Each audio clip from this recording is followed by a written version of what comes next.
So you must have seen changes to the ground and to the playing staff as the 60s went on. Yeah, very much so. They got, as I say, they had the new floodlights installed. They got the habbing stand built, and that made a terrific difference for the supporters, because they had somewhere to stand all under cover. They made a very nice job of the habbing stand. They had the Corona stand, well, we used to call it Corona stand then, because the Corona works behind it. Now it's called the NER, Newmarket Road End. And then at a later date, they installed the new pitch. Oh, sorry, I misquote myself.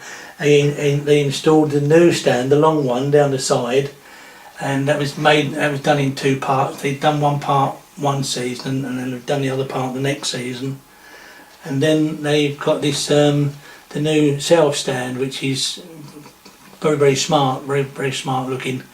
And the ground has come a long way, and there's been lots of different directors over the years, and there's been lots of different players over the years, but the club has always looked to go forward. And I would say in the Southern League, because we had such good directors, we seemed to get all the best players that there were in the Southern League. All the players were just coming down from the Football League. We signed them all, and we got quite a brilliant side from them. You know. So staying with the first, say, 10 years of your support, say from late 50s through to late 60s, did you feel the crowds changed over that time in terms of attitude or expectation? I think the expectation was quite good, because you could see the club were always going to go forward, and I mean in the late 60s, where we won the Southern League title twice on the bounce, and I think we won the Southern League Cup. I think we've done a double twice, I think. You could always see the club trying to get somewhere. I mean, in them days, we eventually got into the Football League in 1970 by the old voting method, because Bradford Park Avenue were voted out of the league and Cambridge United were put in. Because Bradford, I do feel sorry for them, but year after year they were always in the bottom four of the Football League in Division 4, and it was only a matter of time for somebody else to come in to take the place. Have you any memory of where you were when you heard that Cambridge had been elected to the Football League? Yeah, I have, funny enough, because I used to play a lot of football on Coldham's Common, and the day that that we were due to get in the league, I mean, I think they had a sort of committee meeting in the Football League, see how many votes all the teams would get, and I was playing football on the Common. And they said, if you're not to get into the Football League, somebody would climb up on one of the floodlights to the very top and put a flag on the top of the floodlight. And we was playing football, and on the Common, and all of a sudden we see this flag, and we just stood there really cheering. I thought, oh, we're in the Football League, we're in the Football League. That's fantastic. We were over the moon, me and my friends, because they were all United supporters, and we couldn't believe that they were actually chosen to go up in the place of Bradford, and that was we had a real euphoria, because we knew we was getting into the league. I think you were possibly just a little bit too young for this, but we've heard some reports that the supporters club may have stayed open quite a long time that day. Perhaps so. Yes, perhaps so. I can imagine there's a lot of what should we say? A lot of drinking and euphoria. I think was euphoria. That's the word I'm after. Absolutely. Yes. So the team developed obviously through the 50s, through the 60s, into the 70s. We've moved into the 70s now. We're a Football League club. Mm-hmm. Did you see the attitude to the club change? Did you see the supporters change? Did you see the team change dramatically? Yeah, I mean, they there again they got a good squad together. I mean, because that was Bill Levers that took Cambridge United into the Football League, and they already had a lot of ex-league players already in the side, and they strengthened it a bit when they got into the Football League, and there was some really good players there, like George Harris, Bill Cassidy,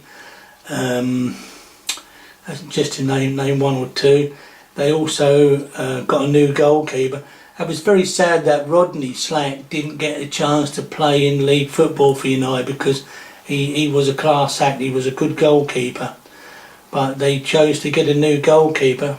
I think everybody would know who that was. That was Trevor Roberts. And sadly, Trevor died of cancer after about a couple of years.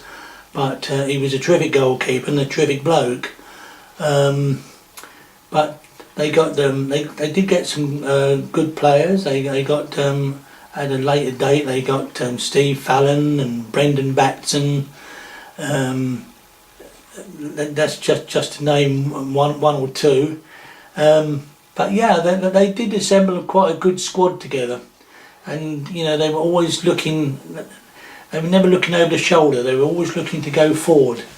And that's what I like about United. They're not a club to sit on the laurels. They will always go forward. Now, interestingly, we've heard this before, and that's great. But as you grow up, you tend to move around the ground. You know, you're perhaps in the Newmarket Road end, you're perhaps in the allotment end, you're maybe in the Habit. Where have you been a traditionalist, or have you moved? I suppose one could say I'm a bit of a traditionalist. I would actually go as far as to say I have stood on every part of the ground, and perhaps sat on every part of the ground, but my place where you would find me on a Saturday match day, I'm always in the Habbing stand, just where the television gantry is, right in the centre. The reason I choose to stand there and stay around that area, because a lot of my friends stand around that area, and most of the people I actually know within the area, right in the centre there. You had a little job apparently when Roy Kirk was there. I did, yes. I used to go over Coldham's Common, and they used to use Coldham's Common as a training base. This was what year would this be? Oh, this was in the early 60s. Yeah. And I used to just watch Cambridge United training in pre-season, and when the balls used to go all over the place, I was the one to go and fetch them, and I just mentioned to Roy, I said, wouldn't it be interesting if I could get a little job up United doing something? He said, I'm sure you could. So he said, if you can go to see Bill Silk, who was the secretary of the club then. He said, and Bill will see if he's got anything for you. So I went to actually see Bill Silk, the secretary, and he said, well, yeah, he said you can be our first ball boy, the first ball boy we've ever had. It wasn't just a matter of looking after footballs. I used to pump the footballs up to regulation size. I even cleaned players' football boots, which the apprentice boys would do now.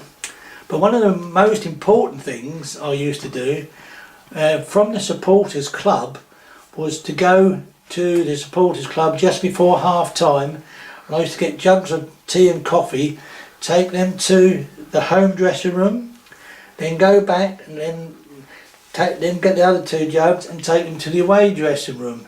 So they've got tea and coffee at half time. And then after the game, after half time, I used to perhaps sit in one of the dressing rooms, perhaps the home dressing room, just have a couple of quick cups of coffee myself, and then take the jugs back. And then I would do the same thing towards the end of the game as well. And when I was a young boy, I didn't know what swearing was then, and I heard Roy Kirk and people in the opposing dressing rooms. There was a lot of swearing going on, and I didn't know what all these words meant. I learned very, very quickly. That was a good upbringing.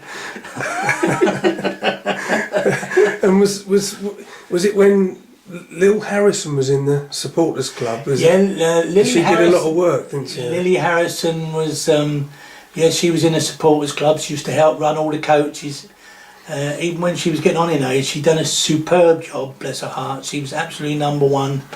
And I can remember when United got promoted from the 4th division, in them days it was called 4th division, to the 3rd division. I was celebrating in the supporters club, and she gave me a bottle of, she got me on stage, she gave me a bottle of champagne, and I was knocking it back, and I thought, oh, this is a life. It doesn't get any better. No. Right, we've talked 50s, we've come through the 60s, we're in the Football League, we're a club that's still improving. Big games in the 70s, you must remember some of those, I would imagine. In the 70s, I can recall quite a few games. I mean, there's quite a lot of games stick out in my mind. I mean, just before we got in the league, I'll always remember the game where Cambridge United played Kettering, and we had a bloke called Tony Butcher. He scored a brilliant hat-trick. It was one of the best hat-tricks I've ever seen. It was immaculate. Brilliant hat-trick it was. Then when we got into the Football League, we, as I say, we put a good squad together. We had some good forwards. There was a chap there called Brian Greenhalgh, and I can remember us playing Darlington. He actually scored 4 goals against Darlington, and we won. We beat them 6-0. I think they got their own back, because I think when we went to their ground, as their old ground they had, I think they beat us 6-0 at their ground and got revenge. But yeah, there was a lot of great games what stand out in my opinion.